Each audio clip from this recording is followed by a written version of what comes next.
everybody who's watching, if you got anything from Johnny, check that shit because that boy be putting that CBD shit in y'all shit.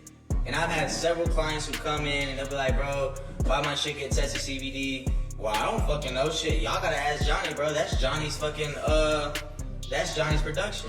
Johnny Dang, the man that basically built the entire rap jewelry game from the ground up. The man that rappers been shouting out in songs for decades.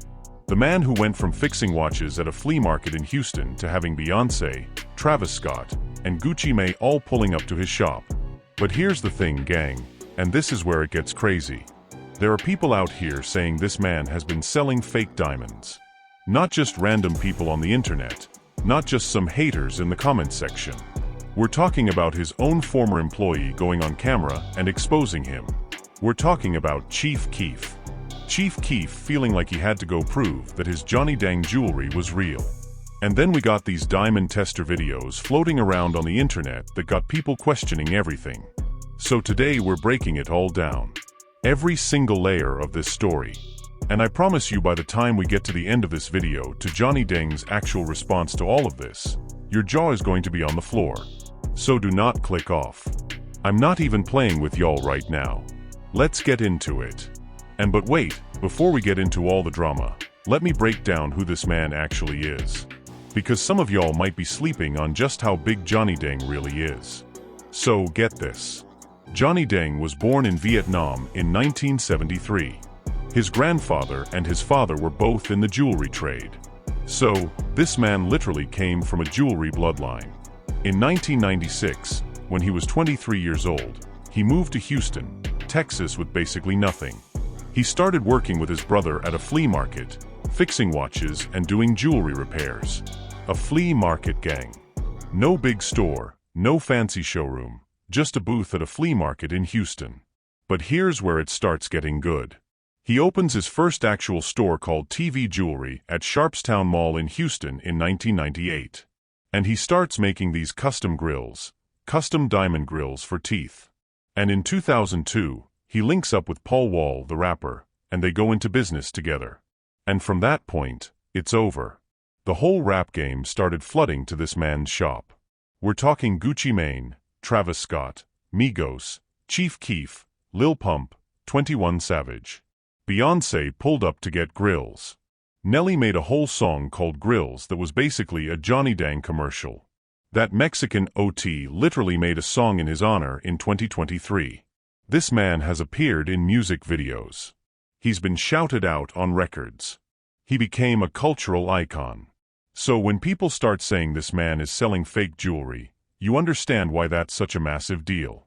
Because his whole brand, his whole legacy, his whole identity is built on being the most authentic jeweler in the game. So, let's talk about what actually happened. Gang. So, this is where it gets interesting. And I want y'all to really picture this scene because it's honestly hilarious when you think about it.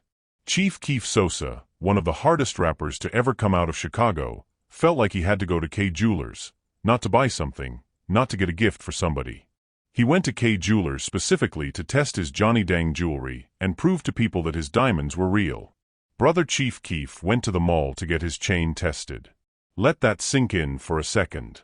So what happened was there was doubt floating around online about whether the pieces Keef got from Johnny Dang were actually authentic. People were looking at his pendant and his diamond watch and saying, nah, those don't look right. That's not real. And instead of just ignoring it, Key decided to address it head-on. He pulled up to K Jewelers in California with his Johnny Dang pendant and his diamond watch, and he ran the diamond tester on both pieces. And the tester came back green. Green light means real. And Sosa went online and posted about it like when you see green, who's smart enough to know what that mean. And that was supposed to be the end of it. But here's the thing, gang. And this is where it gets crazy. The fact that Chief Keef felt like he even had to do that says everything. This is a rapper who spent serious money with this jeweler. And the doubt was so real, so widespread that he physically drove to a mall jewelry store to get his stuff tested. That's not nothing. That means the rumors were loud enough to reach Sosa. And Key defending Dang's work publicly actually helped the brand at the time. But it also accidentally put the question out there for everyone to ask, wait, Why were people doubting in the first place? And that question never fully went away because a few years later, it came back way louder. Y'all are not ready for this part. So we established that Chief Keef tested his own jewelry. But then regular people, content creators, jewelry reviewers, random fans started doing their own diamond tester videos on Johnny Dang pieces. And the results, let's just say they were not all coming back clean. Videos started floating around on TikTok and YouTube of people running diamond testers on Johnny Dang's grills and chains and getting results that raised some eyebrows. Some pieces passed, some pieces not so much. And every time one of those videos dropped, the comment sections went absolutely crazy. Now, here's what you need to understand about diamond testers, though, and this is important because I don't want to put out wrong information. Not all diamond testers are built the same. There are cheap ones that give false readings. There are also newer diamond alternatives like moisite that can fool certain testers, and lab-grown diamonds, which look identical to natural diamonds, can test differently depending on the device being used. In fact, Johnny Dang himself addressed this when talking about lab-grown diamonds. He said, and I'm paraphrasing, that the difference between a lab diamond and a natural diamond is nearly impossible to see with the naked eye. That even a regular consumer cannot tell the difference, which is true. But that also means if someone paid for natural diamonds and got lab-grown ones, they'd have no idea. And that is exactly what the rumors started suggesting, that people were paying for natural diamonds and not necessarily getting what they paid for. Now, nobody took Johnny Dang to court over this. No rapper came out with a receipt in a lawsuit, but the chatter was there and it was getting louder. And then the Real bomb dropped. So in April of 2021, a man named Jose Mata, who goes by Plug Joe, went on camera and basically blew the whole thing up. And who was Plug Gio? He was a former employee of Johnny Dang. Someone who worked inside the operation. Someone who knew how the shop worked from the inside out. And this man went on camera and claimed on record that Johnny Dang was selling rappers fake diamonds. Bro, I'm not even lying. His own employee, someone who worked for him, went public with these allegations. Now, think about how damaging that is. It's one thing when internet people speculate. It's one thing when a diamond tester gives a funny reading, but when someone who was literally inside your business, who watched how the pieces were made, who saw the transactions go down, who knows where the diamonds came from, when that person comes out and says something is off, that hits different. That's not a rumor. Now, of course, Johnny Dang's side fired back. His official business page confirmed that Ma had in fact worked for him and said that Ma abruptly quit in April of 2021, which is the same time this drama started popping off. And you can draw your own conclusions about why a man suddenly leaves a job and then immediately starts making videos accusing his former boss of fraud. But here's what makes it even messier. Plug Gio didn't just disappear after making those claims. He kept building his own jewelry career. And eventually he's the one who linked up with Sauce Wallah to create what they called the world's first permanent $1 million grill. And when Sauce Wallah revealed that grill, he said on camera, "I'm going to take out Johnny Dang's and put in the Gios." Basically saying his old pieces weren't up to par and he was upgrading. And when Johnny Dang heard about that, he responded.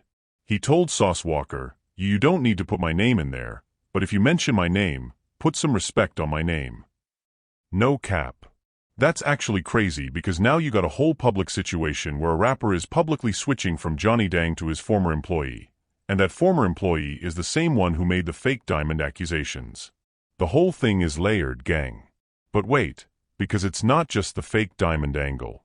There's another part of this story that people don't talk about enough, and it hits just as hard. Lil Durk, one of the biggest names in rap right now, went on his Instagram story and basically told the whole industry that jewelers are out here scamming people and not just small local jewelers. He was talking about the big names. He wrote, "Stop buying all this jewelry without knowing what you're doing. A lot of the shady fake and some is overpriced. Get one jeweler and stick to them. I'm telling you, y'all going to be pissed when the truth come out." Y'all seeing this? When Lil Durk says the truth is going to come out, people listen. This is a man who has spent hundreds of thousands of dollars on jewelry throughout his career. He knows the game. He knows these jewelers.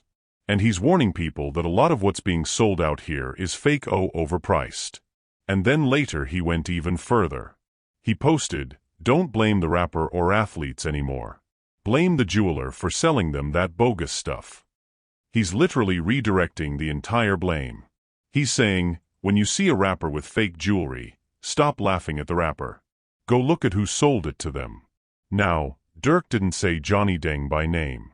I want to be clear about that.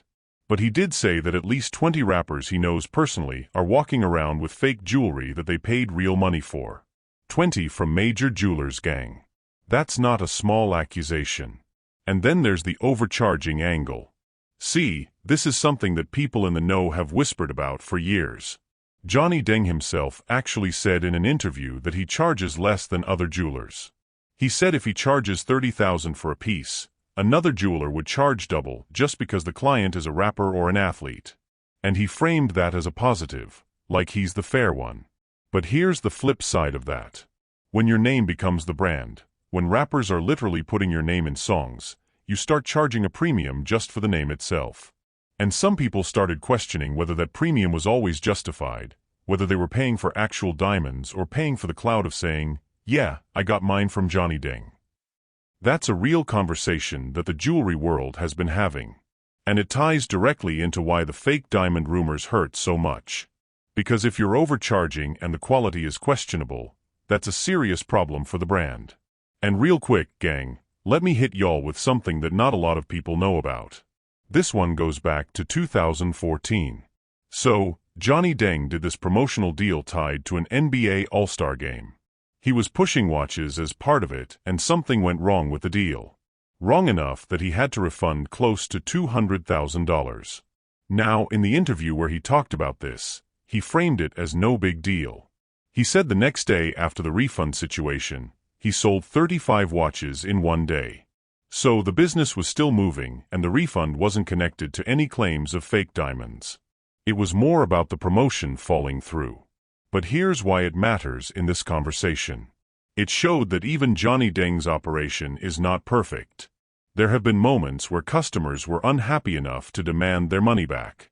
At the scale he operates at, we're talking hundreds of thousands of dollars moving through that shop. Even one bad situation can snowball if people are already looking at you sideways.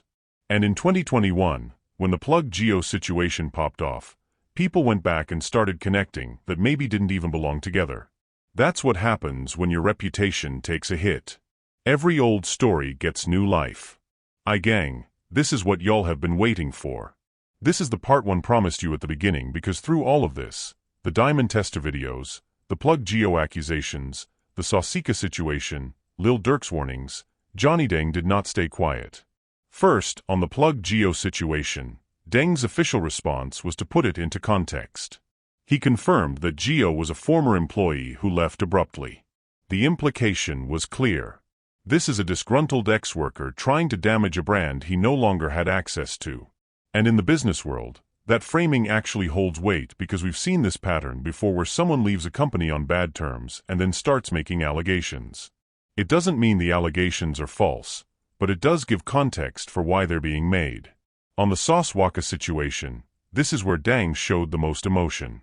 When Sauce went public about switching jewelers and basically said he was upgrading from Johnny Deng to Plug Geo, Deng came out and said, "I always support Houston families, the community, the city where I started from the bottom. It's all good. You can shop around the world. You don't need to put my name in there. But if you mention my name, put some respect on my name." Oh my God, that's cold. That's actually cold. Because he didn't go crazy. He didn't threaten anybody. He didn't even deny anything directly. He just said, if you're going to use my name, use it with respect. That's the response of a man who is secure in what he built. That's the response of someone who knows his legacy is bigger than one rapper switching jewelers. And Sauce Walker, he actually kept it real in the comments. He wrote back saying there were no hard feelings, that Deng was still a goat, and that he just wanted his pictures on the wall like the out-of-town artists get, which tells you that even Sauce, who publicly switched, still respects the man. On the diamond tester videos and the general fake jewelry rumors, Deng has been smart about this. Instead of going defensive, he actually started posting his own diamond testing content. He's been on TikTok showing his process, showing his stones, and calling out the street jewelers who copy his style and sell inferior product. He positioned himself as the standard, the one people are trying to copy, the one who's out here exposing the fakes, not being exposed. He even publicly talked about the lab-grown diamond debate, being transparent about the difference between natural and lab diamonds and making clear that his high-end clientele wants natural. That kind of transparency is calculated, gang. He's getting ahead of the conversation instead of running from it. And here's the thing that caps off this entire story. Despite all of this drama, the ex-employee, the diamond testers, the Lil Durk warnings, the Sauce Walker situation, rappers are still pulling up to Johnny Dang's shop. That Mexican OT, Paul Wall, I show Speed getting his first grills there, R&B Faux Mob spending $2 million on pieces from him. The business did not collapse. The brand did not crumble. Because at the end of the day, in this industry, loyalty is everything. And Johnny Dang has been loyal to the culture since before most of these rappers were relevant. He came from nothing. He built something real. And when the smoke cleared on all this drama, his name was still on the wall. And that, gang, is the full story of one of the most controversial jeweler situations in hip-hop history. We went from Chief Keef running to K Jewelers to prove his chain was real to a whole ex-employee blowing up the spot on camera to Lil Durk warning the entire industry that the truth was about to come out.